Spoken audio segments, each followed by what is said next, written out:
বয়স যখন 7 হয়, বারবার যখন সালাতের কথা বলবেন, সাথে করে নিয়ে দাঁড়াবেন, জুমার দিন মসজিদে নিয়ে যাবেন, মাঝে মাঝে নামাজে নিয়ে যাবেন। 7, 8, 9 এই 3 বছরের ট্রেনিং এ 10 বছর তো এমনি পাক্কা নামাজে হয়ে যাবে। নাকি বলবেন হুজুর আমি তো পড়ি না, আমারই তো খবর নাই। ছেলেরা যে বলবো বাবা নামাজ কায়েম কর, এর আগে কিন্তু নিজের মুসল্লি হইতে হবে।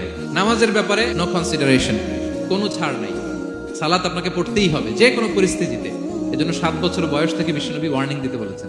10 বছর বয়স হলে প্রয়োজনে রূঢ় আচরণ করো, শাসন করো, প্রয়োজনে মৃদু প্রহার করো।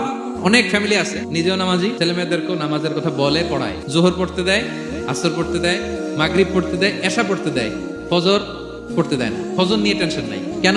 আমার কলিজার টুকরা সন্তান ঘুমায় হুজুর, কাঁচা ঘুম কেমনে ভাঙাই। যে বাবা মারা মনে করে সকালে কিভাবে ডাকি, উঠতে চায় না হুজুর, কাঁচা ঘুম কষ্ট হয়ে যায়। ফজরের সময় যদি আগুন লেগে যায় আপনার ঘরে, কি করবেন? আরেকটু ঘুমা, কাঁচা ঘুম। দুনিয়ার আগুন থেকে রক্ষা করার জন্য যেমনি ডাকেন, উঠায় নিয়ে আসেন, জাহান্নামের কঠিন আগুন থেকে বাঁচানোর জন্য ফজরের সময়ও ডাকার দরকার আছে না নাই?